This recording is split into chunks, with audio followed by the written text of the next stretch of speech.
சங்கே முழங்கு இருந்தமிழே உன்னால் இருந்தேன் விண்ணோர் விருந்தமிழம் என்றாலும் வேண்டேன் சாகும்போதும் தமிழ் படித்து சாக வேண்டும் என் ஒரு பிடி சாம்பலும் தமிழ் மண்ணில் வேக வேண்டும். அருட்பெரும் ஜோதி அருட்பெரும் ஜோதி தனிப்பெருங்கருணை அருட்பெரும் ஜோதி. இந்த விழாவை சீரோடும் சிறப்போடும் பணிவோடும் பணிவோடும் நடத்தி கொண்டிருக்கின்ற அத்துணை பெருமக்களுக்கும் என் முதற்கண் வணக்கத்தை கூறி, தெரிந்தோ தெரியாமலோ இந்த விழாவை முத்தமிழ் விழாவாக அற்புதமாக கொண்டாடி கொண்டிருக்கிறார்கள். காலை இசை தமிழ், எல்லோரும் இசையிலே மூழ்கினீர்கள். இப்பொழுது இயற்கமிழ் சொற்தமிழ் இங்கே சொற்போர் நடைபெற இருக்கிறது. இரவு நாடக தமிழ். உங்களுக்கு எல்லாருக்கும் தெரியும், நமது தமிழ் முத்தமிழ் இயல் இசை நாடகம். அதை காலையிலே இயற்கமிழாக அற்புதமாக இசையிலே உங்களை எல்லாம் மயங்க வைத்தார்கள். அடுத்ததாக இப்பொழுது இயற்கமிழிலே ஒரு சொற்போர் நடைபெற இருக்கிறது. இருதரப்பு வீராங்கனையும் ஆயுதங்களை கையிலே வைத்துக் கொண்டு ஒருவரை ஒருவர் அழிப்பதற்காக தாக்குவதற்காக காத்துக் கொண்டிருக்கிறார்கள். இங்கே அவர்களை சமாதானப்படுத்துவதற்காக நமது ஐயா அவர்கள் நடுவராக அமர்ந்திருக்கிறார்கள். இந்த வேளையிலே சில நிமிடங்கள் பேசுவதற்கு ஒரு வாய்ப்பு கிடைத்தது நாம் செய்த பாக்கியம். ஆன்மீக நண்பர்கள் அனைவருக்கும் நன்றி கலந்த வணக்கத்தை. இந்த பட்டிமன்ற தலைப்பு வள்ளலார் காட்டிய பாதையில் மேற்கொண்டு இருப்பது ஜீவகாரமே நெறியா பக்தி நெறியா என்பதை பற்றி நம்முடைய தம்பி உலகில் பேசியிருக்கிறார். அதற்கு ஐயா நடராஜலீஸ்வரை ஓய்வு அவர்கள் நடுவில் அறிவிச்சிருக்கார். இந்த ஜீவகாரமே நெறியில் ஜீவலட்சுமி பிரியா கௌசல்யா பேசுகிறாங்க. பக்தி நெறியா என்ற தலைப்பில் இந்துமதி ஜெயபிரியா ரேகா பேசுகிறாங்க. அதாவது வள்ளலார் என்ன சொன்னா, ஜீவகாரன் தான் பெரியது, புலைகள் வீசியாடி வாடிய பயிரை காணும்போதெல்லாம் பாடி இந்த கருத்துக்களை உருவாக்கி கொண்டு நாம் எல்லாம் இந்த வாழ்க்கையில் மெதுவாக வாழ வேண்டும். ஒரு சுடத்தடி காய்ச்சி அங்கே போனால் தான் நம்ம அதில் குளிக்க முடியும். அது மாதிரிலாம் வெளியில் பேசலாம், சாமி கும்பிடலாம். அந்த இடத்துல வரும்போது அந்த ஆன்மீகம் வருது. இந்த ஆன்மீகம் யாராருக்கெல்லாம் இருக்குதோ அவங்க துன்பத்துக்கு அந்த அளவுக்கு ஆட்பட மாட்டாங்க. எல்லோரும் வயசான எல்லாரும் இங்கே வயதானலாம் இருக்காங்க.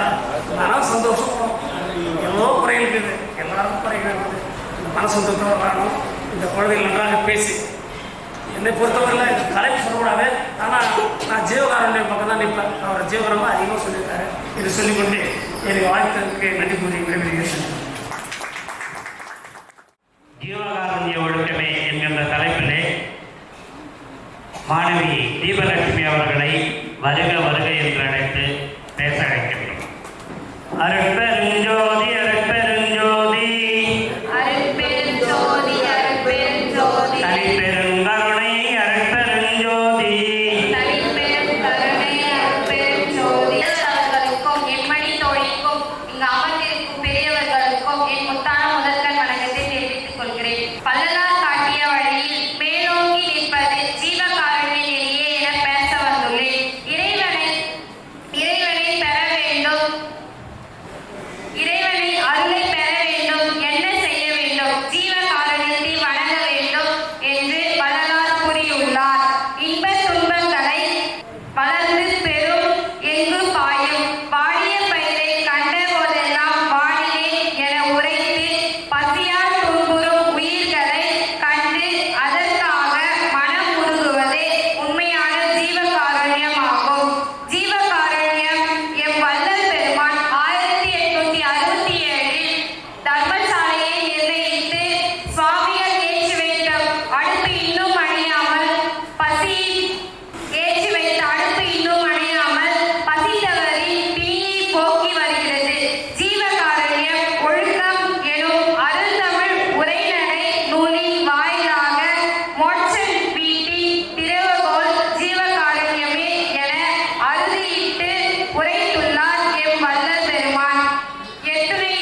இந்த உணவகம் எல்லா பேருந்துன்னு ஒன்று கேள்விப்பட்டிருக்கீங்களா? ஏறின இடத்துல இருந்து இறங்குற வரைக்கும் எங்கேயுமே அது நிற்காது. ஆனால் இடையில சொல்லிடுவாங்க, எங்கேயும் நிற்காது, வழியில் இறங்கணும்னு நினைக்கிறவங்க ஏறாதீங்க அப்படின்னுடுவாங்க. அதே மாதிரி எங்கள் அம்மா ஒரு வார்த்தை சொன்னாங்க, அடித்து கூறுகிறேன், எனக்கு நீ தீர்ப்பு எங்கள் பக்கம் கொடுக்கணும் அப்படின்னு சொல்லிட்டு. அவர்களுடைய கருத்து வாதம் ஏற்புடையதாக இருந்தாலும் எதிரடி தோழி இந்துமதி இந்த அவர்களுடைய சொல்லை மறுப்பு தெரிவித்து பேச வந்திருக்கின்றார்கள். அவர்களுக்கு நல்ல ஒரு கைத்தட்டல் கொடுப்போமா? அருட்பெரும் ஜோதி அருட்பெரும் ஜோதி தனிப்பெருங்கருணை அருட்பெரும் ஜோதி என்று சொல்லுங்க.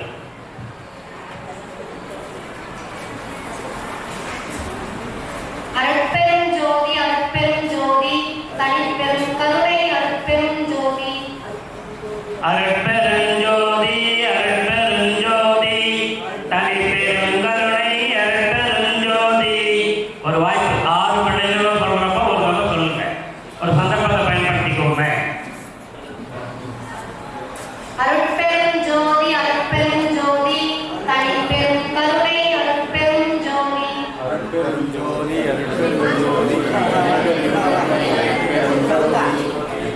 அன்னை மொழியே அழகான செந்தமிழே முன்னேற்கும் முன்னே புகுந்த நறுங்கனியே கண்ணி குமரி கடல் கொண்ட நாட்டிடையில் மண்ணி அரசிருந்த மண்ணுலக பேரரசே பெண்கள் மகளே திரு குரலின் மான் புகழே இன்னரும் பாப்பத்தே என்பகையே நற்கலக்கே மண்ணும் சிலம்பே மணிமேகலை வடிவே முன்னும் நினைவாள் உன்னை முடித்தாழ வாழ்த்துவமே என்று என் தமிழன்னையை வணங்கி இங்கு வருகை தந்திருக்கும் நடுவர்களுக்கும் எம்மணி தோழிகளுக்கும் எதிரணி தோழிகளுக்கும் அன்பார்ந்த நல்ல உள்ளங்களுக்கும் எனது முத்தான முதற்கண் வணக்கத்தை தெரிவித்துக் கொள்கிறேன். வள்ளலார் காட்டிய பாதையில் மேலோங்கி நிற்பது பக்தி நெறியே என பேச வந்துள்ளேன். மருதூர் கிராமத்தில் 1823 பிறந்த வள்ளலார் தமிழ் மக்களிடையே சமய ஒற்றுமை மற்றும் ஒருமைப்பாட்டை ஏற்படுத்த முயன்றார். கடவுள் வழிகாட்டுதலால் மட்டுமே சாதி வேறுபாடற்ற சமுதாயத்தை உருவாக்க முடியும் என எடுத்துரைத்ததோடு இறைவன் ஜோதி வடிவமானவர் எனவும் அருட்பெரும் ஜோதியாக இருக்கிறார் எனவும் குறிப்பிடுகிறார். நம் மக்கள் இப்பதான் சொல்லிட்டு போனாங்க, ஜீவகாருண்ய நிலையே மேலோங்கி உள்ளது என. நான் அதை மறுக்கிறேன். எப்படின்னா, செவிக்கு உணவில்லாத போது சிறிது வயிற்றுக்கும் ஈயப்படும் என்ற வள்ளுவப் பெருமானின் கூற்றுப்படி பக்தி நெறியின் வழியாகவே ஜீவகாருண்யம் ஏற்படும் என கூறுகிறேன். 43 ஆண்டுகள் குரு பூஜை விழா சீரும் சிறப்புமாக நடைபெற்றுக் கொண்டு வருகிறது. இங்க பார்த்தாலே தெரிஞ்சிடும். இந்த தனபால் சுவாமிகளின் திருவிழாவில் ஆன்மீக நிகழ்வுகளை கண்ட பிறகே, தனபால் சுவாமிகளை வணங்கிய பிறகே உணவு சாலையை அடைகின்றனர். இதிலிருந்து தெரிகிறதா நடுவர்களே, பக்தி நெறியே மேலோங்கி உள்ளது என. இதனால் தான் 1870 வள்ளலார் சத்திய ஞான சபையை நிறுவினார். இங்கு வழிபாடு கூட்டங்கள் மத வேறுபாடின்றி நடைபெறுவதை உறுதி செய்தார். நம் நடுவர் அவர்கள் கூட இந்த 3 நாட்களும் உணவு உண்ணாமல் பட்டினியாக இருந்து ஜீவகாருண்யத்தை விட, எப்படின்னா ஜீவகாருண்யத்தை விட பக்தி நெறியே மேலோங்கியது என காட்டுவார். அன்னதானம் போடுறவங்களுக்கு சோறு போடக்கூடாதுன்னு சொல்றாங்க, சொல்லாம சொல்றாங்க. ஆனாலும் ஆன்மீக பக்தர்கள் நம்மளை சாப்பிடாம இருக்க விடுறதில்ல. சொல்லுங்க. நடுவர் அவர்களே, இங்கு தலைப்பு என்னன்னா, வள்ளலார் காட்டிய பாதையில் மேலோங்கி நிற்பது ஜீவகாருண்ய நெறியா பக்தி நெறியா என்பதுதான். ஜீவகாருண்யம் என்பது உயிரினங்களுக்கு பசியை நீக்குவது. பசியை நீக்குவதற்கு காரணம், பசியை நீக்கினால்தான் உயிர்கள் ஆத்மாக்கள் யோகமும் தவமும் செய்து பக்தி நெறியின் வழியாகவே இறைவனை அடைய முடியும் என்ற ஒரே காரணத்தால் தான் வள்ளலார் ஜீவகாருண்யத்தை வலியுறுத்தினார். இதை நீங்கள் மறுக்கிறீர்களா? மறுக்க முடியாது, அதுக்கப்புறம் தீர்ப்பதில்லையே. சொல்லுங்க. மனிதராய் பிறவி எடுத்த நாம் அனைவரும் இந்த வையகத்தில் வாழ்வாங்கு வாழ்ந்து ஜீவன் முக்தி நிலையை அடைய வேண்டும் என்ற ஒரே காரணத்தினால்தான் வள்ளலார் ஜீவகாருண்யத்தை வலியுறுத்தினார். ஒரு உதாரணம் சொல்கிறேன், கேளுங்க. எல்லாருமே வாழைப்பழம் சாப்பிடுவோம். நான் வாழைப்பழத்தோட தோல் சாப்பிட மாட்டேன், வாழைப்பழத்தை தான் சாப்பிடுவேன். இங்க யாரெல்லாம்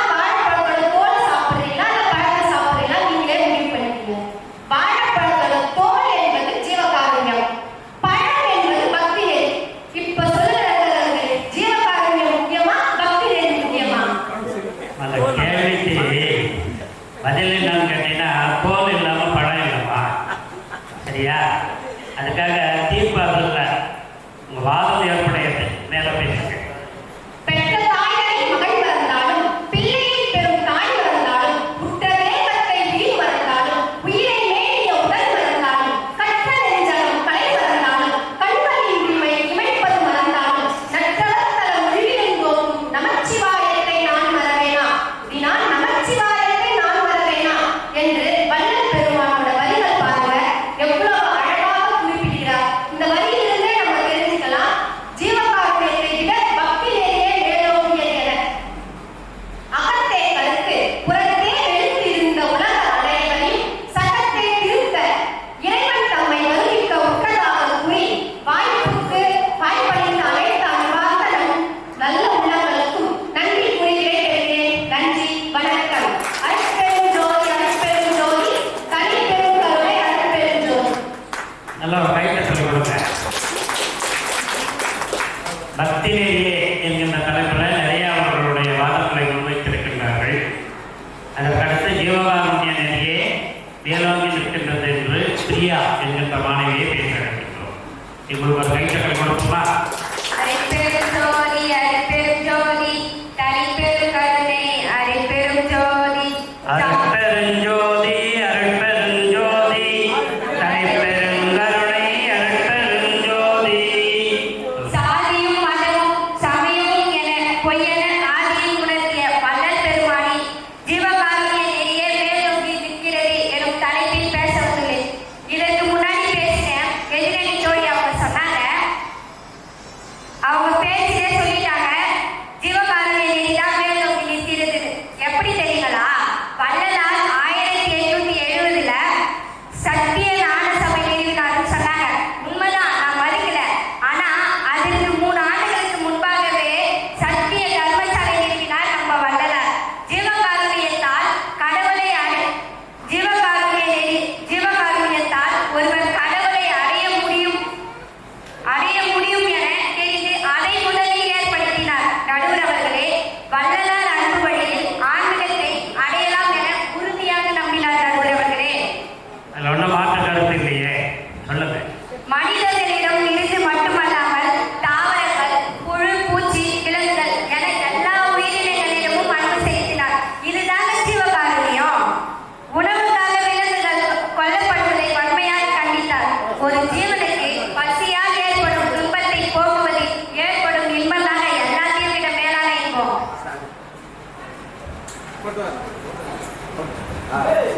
நாம் ஏன் வள்ளலாரை கடவுளாக நினைக்கிறோம் தெரியுங்களா?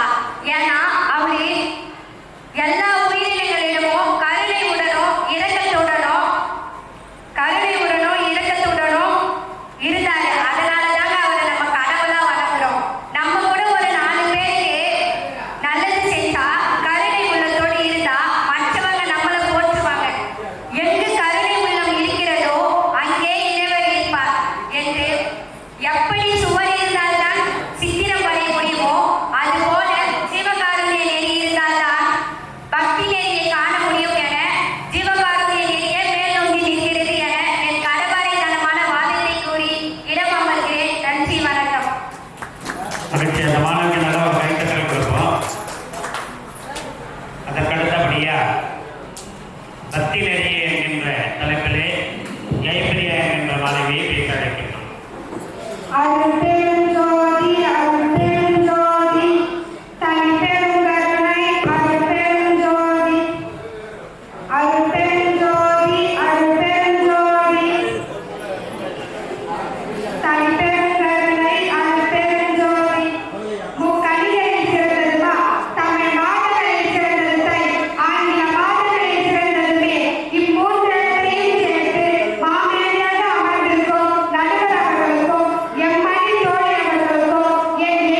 போயிருக்கேம்மா. போயிருக்கிறாங்களாம்மா? அங்கே போய் பாருங்க. என்னங்க கூட்டு போறேம்மா? அடுத்த வருஷம் பௌர்ணமி வந்தா கண்டிப்பா கூட்டிட்டு போறியா? 5 வருஷமா எதையும் சொல்லிக்கிறேன் எல்லாரும் இல்லை. சொல்லுங்க. அங்கே பாத்தீங்கன்னா வழி நெடுக்க பசிப்பிணியாற்றும் அன்பர்கள் நிறைய பேர் இருப்பாங்க நடுவர்களே. அது அவர்களை எல்லாம் வந்த எம்பெருமானி பக்தியின் விளைவாகும். அக்கா, ஜீவகாருண்யம் தோன்ற காரணமாக அமைவதே பக்திதான். அது மட்டுமா நடுவர்களே, இதோ இங்கே நடைபெற்றுக் கொண்டிருக்க தனபால சுவாமிகள் திருவிழாவில் உணவீக நன்கொடை அளிக்கும் அன்பர்கள் வள்ளல் பெருமானின் ஆன்மீக நெறியில் ஊடுருவித்தவர்கள் தான் நடுவர்களே. சொல்லுங்க. வள்ளலார் தனது மாணவர் பருவத்தில் கந்தக்கோட்டத்து முருகன் கோயிலில் ஒருமையுடன் நினைவு திரு மலரை நினைக்கின்ற உத்தமர்கள் உறவு வேண்டும். உள்ளொன்று வைத்து புறமொன்று பேசுவர் உறவு களவாமை வேண்டும். பெருமை பெறும் நினைவு புகழ் பேச வேண்டும். பொய்மை பேசாதிருக்க வேண்டும். பெருநெறி பிடித்தொழுக வேண்டும். மதமானத்தை பிரியாதிருக்க வேண்டும் என்ற பாடல் பாடியதை கண்டு அவரின் பக்தி நெறியை புரிந்து கொள்ளலாம் நடுவர்களே. சொல்லுங்க. மேலே பேசு. இறைவனை தேடும் பயணத்தில் நிலைத்தது ஜீவகாருண்யமாகும். ஏனென்றால் இறைவனை அடைய நாம் புலாலை மறுக்க வேண்டும், ஜாதி மதங்களை மறுக்க வேண்டும், உயர்வு தாழ்வு இல்லாமல் இருக்க வேண்டும், பெரியோர்களை மதிக்க வேண்டும் ஆகியவற்றை கூறியுள்ள வள்ளல் பெருமாள் நடுவர்களே. நாம் கடவுள் நிலையை அடைய வேண்டும் என்றால் அதற்கு 4 ஒழுக்கங்களை கடைபிடிக்க வேண்டும் என்று வள்ளல் பெருமாள் கூறியுள்ளார் நடுவர்களே. அவை எவையென உங்களுக்கு தெரியுமா? நீங்க சொன்னதாமா எனக்கு தெரியும். அவ்வளோ தூரம் நான் படிக்கிறேன். சொல்கிறேன் கேளுங்கள் நடுவர்களே. இப்போ நீங்களும் கேட்க பாருங்க. 4 ஒழுக்கம் சொல்றாங்க. என்னென்ன ஒழுக்கம்னு கேட்குறோம். 1. இந்து தூய ஒழுக்கம். 2. கர்ண ஒழுக்கம். 3. ஜீவகாருண்ய ஒழுக்கம். 4. ஆன்ம ஒழுக்கம் நடுவர்களே. நல்ல ஒரு கை கற்றுக் கொடுங்க. 4 ஒழுக்கங்கள் சொல்லியிருக்காங்க. சொல்லுங்க. நடுவர்களே, இதிலிருந்து நமக்கு என்ன தெரிகிறது? நாம் கடவுளை அடைய வேண்டும் என்றால் பக்தி வழியில் உள்ள ஒரு பாதைதான் ஜீவகாருண்யம் நடுவர்களே. நீங்க எந்த அணியில பேசுறீங்க தெரியல எனக்கு. பக்தி நேர்கள் நடுவர்களே. நீங்க வார்த்தைக்கு வந்து ஜீவகாரணம் சொல்லவே ஒருவேளை எல்லாரும் நிச்சயமாக நீங்கள் மாறிட்டீங்களோன்னு ஜீவகாருண்யத்திற்கு பக்தி நெறியிலே நடக்கும் சகோதரர்களே.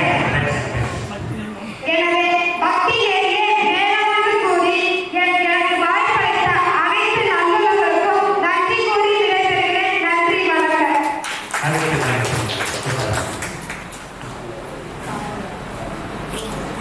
நம்ம இந்த அழைப்பில் கௌசல்யா என்கின்ற மாணவியை பேசுறதுக்கு கூப்பிட்டுருந்தோம். பள்ளியில் நடைபெறுகின்ற தேர்வு காரணமாக அவங்களால வர முடியல. எங்கள் கிராமத்து அரசு பள்ளியில் படிக்கிற பிள்ளைங்க யாரை கூப்பிட்டு எதை எப்போ பேச சொன்னாலும் பேசுவாங்க அப்படின்றதுக்கு இந்த மாணவி ஒரு உதாரணம். அவங்க அக்காவா நீங்கள் கல்லூரி மாணவி. 12வது படிக்கிற மாணவியை காட்டிலும் கல்லூரி மாணவி நம்மளுக்கு பேச கிடைச்சது ஒரு பெரிய சந்தர்ப்பம். நல்ல ஒரு கைத்தட்டல் கொடுப்போமா? அருட்பெருஞ்சோதி அருட்பெருஞ்சோதி தனிப்பெருங்கருணை அருட்பெருஞ்சோதி. இங்கு கூடியிருக்கும் அத்துணை நல்லுள்ளங்களுக்கும் என் முத்தான முதற்கண் வணக்கத்தை தெரிவித்துக் கொள்கிறேன். வள்ளலார் காட்டிய பாதையில் மேலோங்கி நிற்பது ஜீவகாருண்ய நெறியே. பிள்ளை கருமுண்ட பித்தனடி என சிவபெருமானையே குறிப்பிட்ட என் வள்ளல் பெருமானின் ஜீவகாருண்யமே மேலோங்கி நிற்கிறது என்ற தலைப்பில் பேச வந்துள்ளேன். நீங்க கேட்கலாம், எதற்காக நாம் ஜீவகாருண்யத்தை பின்பற்ற வேண்டும்? சொல்ற கேளுங்க. உடலின் வடிவம்தான் வேறு, உயிரின் வழி என்பது ஒன்றுதான். மனிதனை மனிதனே கொள்கிறான். அற்ப உயிர் தானே என்று சிறு உயிர்களையும் கொண்டு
கடவுளே கருணை காட்டக்கூடாதா, கடவுளே கருணை காட்டக்கூடாதா?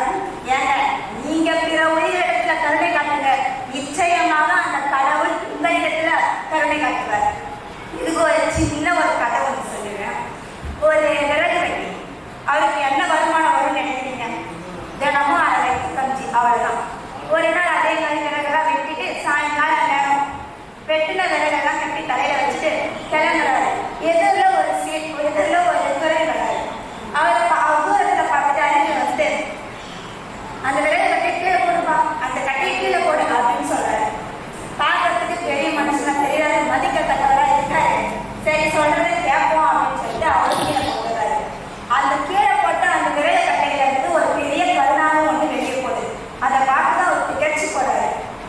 கொஞ்ச நேரத்துல நம்ம ஊர் தப்பிச்சுப்பா அப்படின்னு பெருமூச்சு விடுறாரு. அந்த சாமியார் சொல்றாரு, இன்னைக்கு உன் கண்ண என்ன தெரியுமா? இந்த கருணாக தீங்கி இன்னைக்கே இறந்துருக்கணும், அது எனக்கு தெரியும். இன்னொரு கட்டை என்ன சொல்லுதுன்னா, அவனை காப்பாத்து, அவனை உடனே காப்பாத்து அப்படின்னு. ஏன்னா அவன் இன்னைக்கு ஒரு ஜீவகாரணம் பண்ணியிருக்கான், ஒரு உயிரிழக்கம் பண்ணியிருக்கான். அதனால அவனை காப்பாத்து ஒரு அசரீர ஒரு குரல் வந்து கேட்டுச்சு. அதனாலதான் நான் உன்னை காப்பாற்றுனேன். நீ என்ன பண்ண, இன்னைக்கு எந்த உயிருக்கு உணவளிச்ச அப்படின்னு கேட்கறாரு. அவருக்கு தெரியும், நமக்கு ஒரு கதை வழியா தெரியணுன்றதுக்காக அவருக்கு கேட்கறாரு. அவர் சொல்றாரு, ஆனா ஏன் சாமி நீங்க வேற, என்ன காப்பாற்றவே எங்க ஆள் இல்லை, எனக்கு சோறு போடவே எங்க நாதி இல்லை, எனக்கு சோறு போடவே எங்க நாதி இல்லை, நானே இங்க அறவைக்கு கஞ்சி தான் குடிச்சிட்டு இருக்கேன், நான் யாருக்கு உணவளிக்க தரங்க, அறவைக்கு கஞ்சி தான் அவரே குடிக்கிறாரு, அவர் யாருக்கு சோறு போட்டிருப்பாரு. அப்புறம் அவங்க யோசிச்சு பார்ப்பேன், காலையில அவங்க மனைவி அவங்களுக்கு கஞ்சி கொடுத்தாங்க, அதை அவர் மதிய வேலையில சாப்பிட்ட, அதுல ஒரு ரூபாய் அவரை கீழே விழ, அது விழுந்ததை வந்து அந்த எறும்புகள்லாம் வந்து சாப்பிட்ட. இப்படியா அந்த நடந்த கதையும் அவர் சொல்லி முடிக்க, இதெல்லாம் கேட்டு அந்த சாமியாரு, தெரிஞ்சோ தெரியாமலோ நீ பல உயிர்களுக்கு உணவளிச்சிருக்க, அதனாலதான் நீ உயிர் பழிச்சிருக்க அப்படின்றாரு. இதுல இருந்து என்ன தெரியுது? நீங்க எத்தனை கங்கைகளை நீராடினாலும், எத்தனை கோயில்களுக்கு சென்றாலும், எத்தனை நேர்த்திக் கடன்கள், எத்தனை யாகங்கள் யோகங்கள் செய்தாலும் பெற முடியாத ஒன்றை ஜீவகாருண்யம், உயிரிழக்கம் மூலம் பெற முடியும். உண்மை பிற உயிரிழத்து நாம் காட்டுற கருணைதான் உண்மையான வழிபாடாகிறது. அந்த கடவுள் நம் மீது காட்டும் கருணையே உண்மையான அருளாகிறது. இதை மறுக்க முடியுமா நடுவர்களே? இவ்வளவு தூரம் பேச மக்கள் நம்ப முடியுமாமா? ஆனால் தீர்ப்பு சொல்ல முடியாது. ஜீவகாருண்யம் மட்டுமே இறைவனை அடையக்கூடிய ஒரு திறவுகோல். எதுங்க ஜீவகாருண்யம்? வறியவரை கண்டால் மனம் உருகுவது, வாடிய பயிரை கண்ட போதெல்லாம் வாடினேன் என்பது, நீண்ட நாள் தவிர்த்த விருட்சமானது காற்றால் விழும்போது மனம் வருந்துவது, உலகின் அனைத்து உயிர்களையும் அன்பு காட்டுவது, நமக்கு துன்பம் தரக்கூடிய உயிர்களுக்கும் அன்பு செலுத்துவது, ஒரு ஜீவனுக்கு பசியால் ஏற்படுகின்ற துன்பத்தை போக்குவது, இதுதாங்க ஜீவகாருண்யம். ஜீவகாருண்யமே பக்தி நெறியை வளர்த்து வாழ்க்கையை முழுமையடைய செய்கிறது. இதை மறுக்க முடியுமா நடுவர்களே? கண்டிப்பா பார்க்க முடியாதுமா. சொல்லுங்க நடுவர்களே, ஜீவகாருண்யம் என்பது செயல் அல்ல, ஜீவகாருண்யம் என்பது வினை அல்ல, ஜீவகாருண்யம் என்பது ஒரு உணர்வு. இதற்கு ஒரு உதாரணம் சொல்றேன். ஒரு இறைச்சி கடையை நம்ம பார்க்கணும். கடைக்கு போகும்போது சீ யார் சாப்பிடா அப்படின்னு முகம் சொல்லிக்கிறாங்க பாருங்க, அது இல்லைங்க ஜீவகாருண்யம். அந்த உயிர் இறப்பதற்கு முன்பு எவ்வளவு துன்பப்பட்டிருக்கும் என்று உணர்வதே ஜீவகாருண்யம். இது என் வள்ளல் பெருமானிடம் பெரிதும் காணப்பட்டது. சிறு உயிர் கண்டும் மனம் உருகினார். இதுவே ஜீவகாருண்யம். நடுவர்களே, கொல்லான் புலாலை மறுத்தான் கை கூப்பி எல்லா உயிரும் தொழும் என்கிறார் வள்ளுவர். எல்லா உயிரும் தொழும் என்பதற்காகவே புலாலை மறுத்தார் பின்பற்றுவர். ஆனால் என் வள்ளல் பெருமான் எந்த உயிரும் துன்புறுத்த கூடாது என்பதற்காகவே புலாலை மறுத்தார். வள்ளுவரையே தாங்கிய உலகம் நகரத்தை தெளிவாக சொல்றாங்க மாணவிக்கு. நல்ல ஒரு பாராட்டுதலையும் கைத்தட்டையும் கொடுக்குறோம். சொல்லுங்க. பசித்தவருக்கு பசியை போக்குகின்ற விஷயத்தில் புருஷனை பெண்ஜாதி தடுத்தாலும், பெண்ஜாதியை புருஷன் தடுத்தாலும், தந்தையை மகன் தடுத்தாலும், சீடனை ஆசிரியர் தடுத்தாலும், அடியாரை ஆண்டவன் தடுத்தாலும், குடிகளை அரசன் தடுத்தாலும், அந்த தடைகளால் சிறிதும் தடைபடாமல்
உங்கள் பேரை நீங்களே அப்பப்போ மறந்துடுங்க, அதனால திருப்பி நான் தானே சொல்கிறீங்களா காட்டின்னு பார்த்தேன்.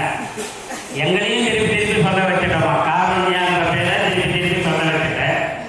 ஜீவகாரண்ய ஒழுக்கம் என்பதற்கு இத்தனை பெரிய விளக்கம் ஒரு கல்லூரி மாணவியால் கொடுக்கப்படுகின்றது என்றால் அவங்க பள்ளியில் படித்ததை வச்சு இப்போ சொல்லலை, அவர்களுடைய அந்த பெற்றோர்கள் வழி, அந்த குடும்ப வழி முழுக்க நமது சுவாமிகள் தனபால் சுவாமிகளினுடைய ஆன்மீக பாதையில் நடந்து கொண்டுள்ள ஒரு குடும்பம். அந்த குடும்பத்தில் இருந்து வர பிள்ளைகளால் தான் அந்த அளவு தெளிவாக பேச முடியும். இந்த மேலாக இருக்கிற ஒவ்வொரு பிள்ளைகளும் நமது சுவாமிகளுடைய அந்த வழிகாட்டுதலில் நடந்து செல்லுகின்ற குடும்பம். அந்த மாணவிக்கு மீண்டும் ஒரு பாராட்டுதலை கொடுப்போம். அவங்க ஜீவகாருண்ய ஒழுக்க நெறியை நிறைவு செய்துள்ளார்கள். அதற்கு அடுத்தபடியாக பக்தி நெறியை என்கின்ற ஒரு தலைப்பிலே ரேகா என்கின்ற சொற்போர் மாணவி, இவங்களும் நமது ரொம்ப நெருக்கமாக நமது சுவாமிகளுக்கு அணுக்க தொண்டராக இருந்து உயிர் நீத்த பெருமாள் நாடக நடிகர் ஐயா அவர்களுடைய மகள் வழி பேட்டி இல்லையா? உங்க பேரு ரேகா என்கின்ற மாணவி. அவங்க பக்தி நெறியை என்கின்ற தலைப்பிலே நிறைவு செய்ய வந்துள்ளார்கள். அவர்களுக்கு ஒரு நல்ல கைத்தட்டல் கொடுப்போமா? அந்த பக்கம் தெரிவிக்கிறேன். அருட்பெருஞ்சோதி அருட்பெருஞ்சோதி தனிப்பெருங்கருணை அருட்பெருஞ்சோதி. தேடி பல காணொளி பார்த்து பல சிறு நேரம் வீணடித்து மனம் வாடி மதிப்பெண் குறைந்து பிறர் வாழ பல செயல்கள் செய்து மனம் கூடி பருவம் மறந்து கொடுங்கூச்சு கிளைப்பின் மாயும் பல வேடிக்கை மாணவரைப் போல நானும் வீணே என்று பார்க்கிறோம். நூலகம் சென்று புத்தகம் படித்து வித்தகம் படித்த சத்தியம் எடுத்தோம். மாதா பிதா குரு தெய்வம் இவர்களை வணங்கினாலேயே வாழ்க்கையில் உதயம். என்னையும் தாயையும் முறையில்லா ஒரு குருவையும் அனைத்துமாய் இருக்கும் ஆண்டவனையும் அவையோர் அனைவரையும் தமிழ் அன்னையும் பொய்யாக கொண்டு என் பேசி துவங்குகிறேன். அனைவருக்கும் வணக்கம். வள்ளலார் காட்டிய வழியில் நேரோங்கி நிற்பது பக்தியிலேயே என பேச வந்துள்ளேன்.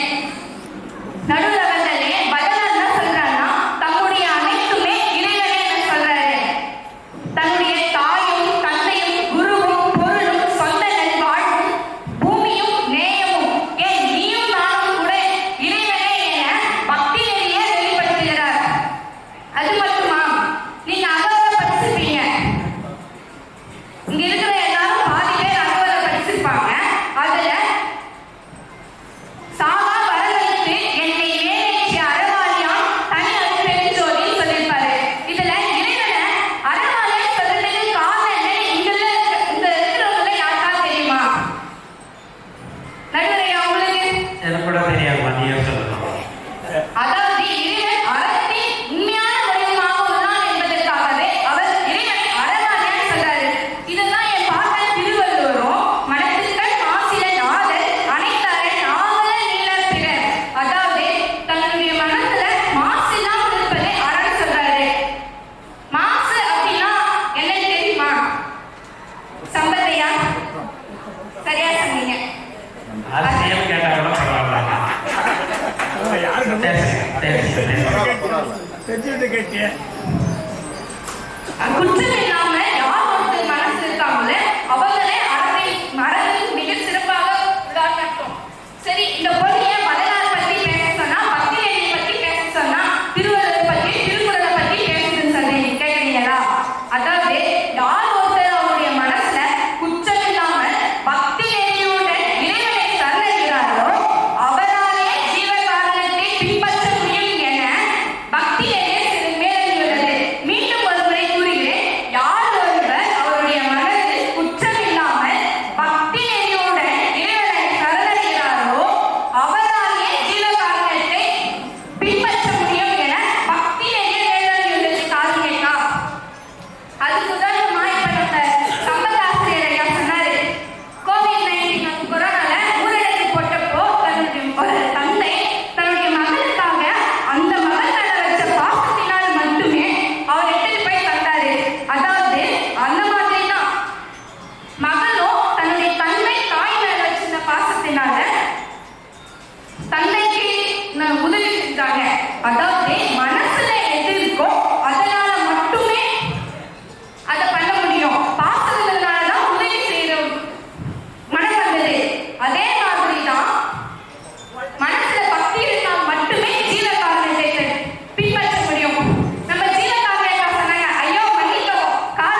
அந்த அணிக்கு சிறப்பு சேர்த்துள்ளார்கள். இப்போ நம்ம தீர்ப்புக்கு வந்திருக்கிறோம். சாதாரணமாக பார்த்தோம்னா ஆணாக இருந்தாலும் பெண்ணாக இருந்தாலும் அவர்களுக்கு ஒரு அடைமொழி இருக்கும். முன்னாடியும் பின்னாடியும் ஒரு அடைமொழி இருக்கும். சாதாரணமாக என்ன நடராஜன் அப்படின்னு சொல்கிறத காட்டிலும் திரு நடராஜன் அப்படின்னு சொல்லணும். ஒரு சிலர் என்ன சொல்கிறாங்க, ஒரு சின்ன கதை ஒன்று சொல்கிறேன். ஒரு வசதி வாய்ப்பான ஒரு பணக்காரன் ஒருத்தங்கிட்ட ஒரு வேலைக்காரன் இருந்தான். அந்த அந்த பணக்காரனை பார்க்கறதுக்கு இன்னொரு பணக்காரன் வரான். 2 பேருமே கல்வி அறிவு இல்லாதவர்கள், பணத்தில் மேலோங்கி இருக்கின்றவர்கள். இவன் இந்த வாய்க்காவல் வெளியில் உட்காந்துட்டு இருக்கிறான். நான் வந்திருக்கிறேன்னு போய் சொல்லு அப்படின்னு சொல்லி முதலாளிகிட்ட சொல்லிருக்கிறாரு. அவன் போய் நான் வந்திருக்கிறேன் அப்படின்னு சொல்லி சொல்கிறான். ஒரு வாரமாக உட்கார வந்தேன், என்ன போய் உட்கார்றா அப்படின்னு சொல்லி சொல்கிறாரு. உட்காந்துடுறான் அவங்க வேலைக்காரன். இவர் வெளியில் வந்த பணக்காரர் வாய்ப்படியிலே நின்றுக்கிட்டு இருக்கிறாரு. ரொம்ப நேரம் நின்று என்ன இவர் ஆளை காணமே அப்படின்னு சொல்லிட்டு இவரே உள்ளே போகிறாரு. போயிட்டு அந்த பணக்காரரை பார்க்குறாரு. பார்த்த உடனே ஏப்பா நீ வரது முன்கூட்டியே சொல்லக்கூடாது, வாய்க்காவல உள்ள வந்து சொல்லலையே, நான் வந்து சொல்லி அனுப்ப மாட்டேன், என்ன சொன்னான்னு கேட்டேன். நான் வந்துக்கிறேன்னு சொன்னால் சரி ஒரு வாரமாக உட்காரான்னு சொல்லிட்டேன் அப்படின்னு சொல்லி சொல்கிறார். திரும்ப அந்த வேலைக்காரனை கூப்பிட்டு கேட்குறாரு அவரு, ஏன்னா என்னை விட வசதி வாய்ப்பில் பெரியவர் திருவாளர், அவர் பேரை சொல்லி திருவாளர் அடைமொழி போட்டு சொல்கிறத விட்டுட்டு நீ இவ்வளோ சாதாரணமாக சொல்லிட்டு ஒரு ஓரமாக போய் உட்காந்துக்கிட்டு அப்படின்னு சொல்லிட்டு அவன் அடிக்கிறார். அடிச்சுட்டு ஒரு வார்த்தை சொல்கிறார், இனிமேல் யார் சொன்னாலும் திரு போட்டு சொல்லு, என்ன பேசணும்னு நினைச்சாலும் என்ன சொல்லணும்னு நினைச்சாலும் திரு போட்டு சொல்லு அப்படின்னு சொல்லி சொல்கிறார். அன்றைய பொழுது அவனுக்கு ரொம்ப சுத்தமாகவே போயிடுச்சு. இரவு என்னாச்சு, பால் காய வச்சிருந்தாங்க. பூனை வந்து குடிச்சிருச்சு அந்த பாலை. காலையில் எழுந்த உடனே முதலாளிக்கு பல்கலைக்காக இல்லையா தேநீர் கொடுக்கணுன்ற ஒரு விளக்கம். என்னடா வழியாச்சு, இன்னும் தேநீர் கொண்டாந்து கொடுக்கலையே அப்படின்னு சொல்லிட்டு அந்த வேலைக்காரனை கூப்பிட்டு கேட்குறப்போ இவன் சொல்கிறான், திருப்பூனை திருப்பாலை திருக்குடித்து திருப்பாய் திருவிட்டது அப்படின்றான். எதுக்கடா இந்த திரு போட்டு சொல்கிற அப்படின்னு சொல்லி கேட்டா, என்ன சொன்னாலும் இல்லை திரு போடுன்னு சொன்னீங்க, அதனால நான் திரு போட்டு சொல்கிறேன் அப்படின்னா. எனக்கு தலைவலியே வந்து காற்று பிடிக்காத தலைவலியை விட நீ சொல்கிற தலைவலி எனக்கு பெருசாக போடுறேன், இனிமேல் நீ திருவே சொல்லாத அப்படின்னு சொல்லிட்டு திரும்ப அவனை அடிக்க அனுப்பிடுறாரு. சரிட்டு வந்துடுறான். அன்னைக்கு போல தான் அவனுக்கு சுத்தமாகவே போகுது. அன்னைக்கு இரவு அந்த வீட்டில் வந்து திருடா வரான். திருடா வந்து அங்கே இருக்கிற பொருள்லாம் திருடி போயிடலாம். அந்த வீடு பூரா ஒரே களஞ்சியமாக இருக்குது. கள்ளக்காரனுடைய கைவரிசை காட்டிருக்கிறாங்க. இவன் தூக்கி இருந்த உடனே அங்கங்கே பொருட்கள்லாம் சிதறி கிடக்குது, பணமாக சிதறி கிடக்குது. என்னடா இது பிரச்சனை அப்படின்னு சொல்லிட்டு வேலைக்காரனை கூப்பிட்டு கேட்குறப்பா, கண் வந்து டிக்கோட்டு போனான் அப்படின்னு சொல்லி சொல்கிறான். என்னடா அப்படின்னு கேட்டா, நீதான் திருவே சொல்ல வேணான்னு சொல்லிட்டே, அதனால நான் திருவ சொல்லுவேன் அப்படின்னு. எப்பவுமே பார்த்தீங்கன்னா ஒழுக்கம் அப்படின்றது எளிமையாக எல்லாரும் கடைபிடிக்கிற ஒன்று. டேய் ஒழுக்கமாயப்பா அப்படின்னு சொல்லி சொல்கிறோம். பண்பாடு இல்லடா அப்படின்னு சொல்லி சொல்கிறோம். ஜீவகாரண்ய ஒழுக்கத்தோடு இருக்கணும்னு சொல்கிறவங்க எங்கேயோ ஒரு சிலர் தான் இருப்பாங்க. 100க்கு ஒருத்தர், 1000க்கு ஒருத்தர், அந்த மாதிரி தான் இருப்பாங்க. நிறைய மக்கள் போய்கிட்டு இருக்கிறப்போ ஆடு போகுது, மாடு போகுது, பன்றி போகுது, குதிரை போகுது அப்படின்லாம் சொல்லியிருக்க ஒரு மகான் வந்து வள்ளலார் போகிறப்போ இந்த மனிதர் போகிறார் அப்படின்னு சொல்லியிருந்தார். ஆக அந்த வள்ளலார் மட்டும்தான் அவருக்கு மனுஷராக தெரிஞ்சிருக்குது. மீதி பேர் எல்லாருமே மிருகங்களாக இருந்திருக்கிறாங்க. வள்ளுவர் பெருந்தகை அழகா ஒரு குரல் சொல்றாரு, உலகத்தோடு ஒட்ட ஒழுதல் பலகத்தும். அதற்கு அடுத்த வரியை சொல்றப்போ ஒரு அதிகாரிக்கு எனக்கு ஒரு பெரிய மனசாபம் இருந்துச்சு. ஐயா அதற்கு அடுத்த வரியை சொல்லவா அப்படின்னு கேட்கிறப்ப, ஏன்னா திருக்குறள் மீதே எழுத வரியை சொல்றேன், சொல்ல அடுத்த வரி அப்படின்னு சொல்லி சொல்றாரு. திரும்ப முதல் வரியை சொல்றேன், உலகத்தோடு ஒட்ட ஒழுதல் பலகத்தும் அப்படின்னு சொல்லிட்டு சொல்லுப்பா என்ன சொல்ல அப்படின்றார். பலகத்தும் கல்லா அறிவிலாளர் அப்படின்னு சொல்லி சொல்றாரு. நல்ல மேன்மைய படிப்பு படிச்சிருந்தாக்கா உலகத்தோடு ஒட்ட ஒழுகி ஒரு செயல்முறையை செய்யல அப்படின்னா அவன் அறிவிலாளர் அப்படின்றத ரொம்ப தைரியமாகவும் வெளிப்படையாகவும் சொன்னவர் வள்ளுவர். அதே போல இந்த மாணவி சொல்லியிருந்தாங்க, ஈசனே ஆனாலும் மாமிசம் சாப்பிட்டா அவன் ஈசனுக்கு சமம் அப்படின்ற ஒரு கருத்தை ஆணைத்தரவா கடவுளே ஆனாலும் அவன் பிரச்சனைக்குரியவனா பிரச்சனைக்குரியவனா கை சாப்பிட்டா கடவுளா இருக்க மட்டும் மன்னிச்சிருந்தாங்க அப்படின்ற அவர்களுடைய வாதத்தை சொல்லிட்டாங்க. ஒவ்வொருத்தரும் அவர்களுடைய கருத்தை வெளிப்படையாக சொன்னாங்க. இவங்களுக்கு எப்பவுமே பார்த்தீங்கன்னா பட்டிமன்ற நிகழ்ச்சி தெரிஞ்சே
வாழ்வதற்கு தகுதியானவனும் இல்லை.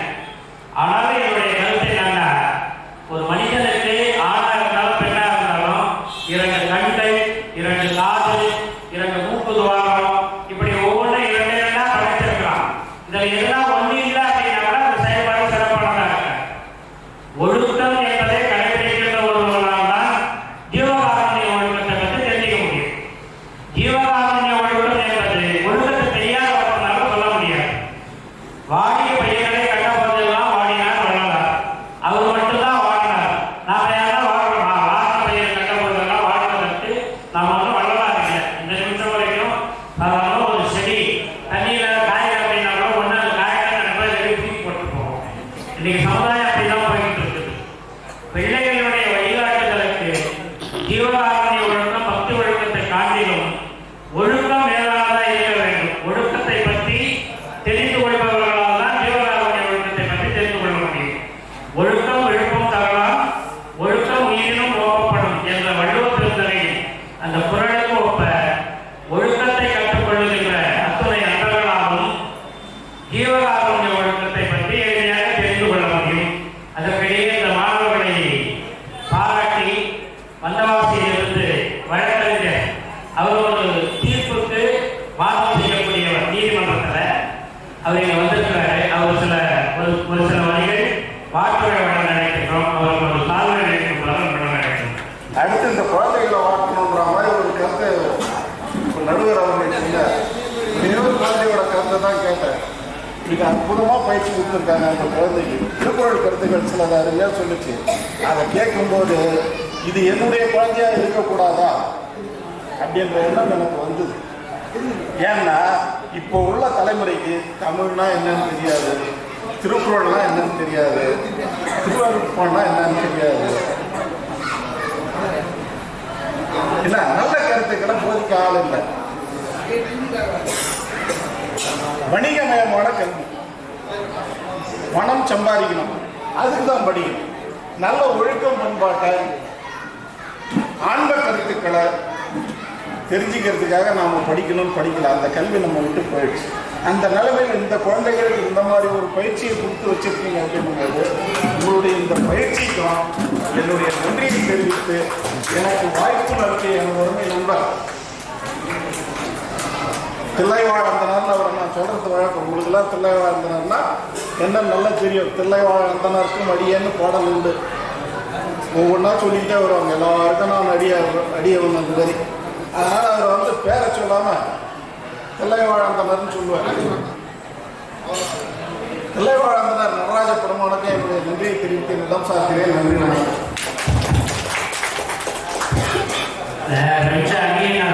சண்டைப்பாட்டு சொன்னா ஒத்த பாடி முயற்சியில் இருக்கிறவங்க கஷ்டப்பட்டு இருந்தேன். அதுக்கப்புறம் இந்த வழிகாட்டுதலுக்கு அவசியம்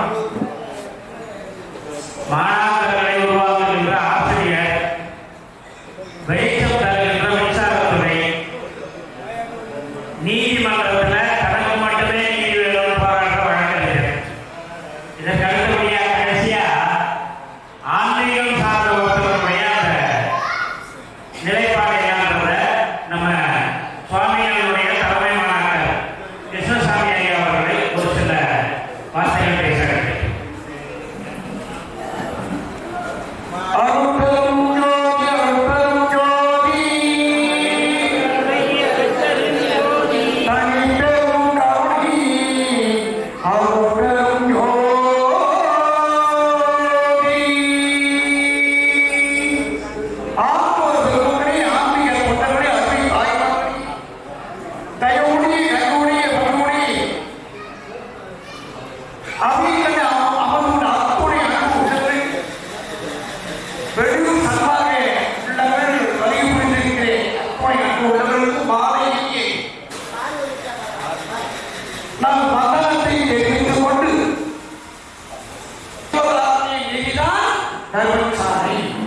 அந்த பக்தி எளிதான் சத்திய சபை என்று அடிக்குள்ள தெரியாத கருத்தல்ல, புரியாதவர்களெல்லாம் தெரிந்துத்தான் வேற ஆதலினாலே அறியாத சாமி இதை பொதுவாக சொல்லிட்டார். ஒன்றை வைத்து ஒன்றை தாண்டி சொல்ல வாய்ப்பு கிடையாது. இது சமபங்கு உண்டு. இது ரெண்டுமே இருந்தால் இறைவனை அடைய முடியும்.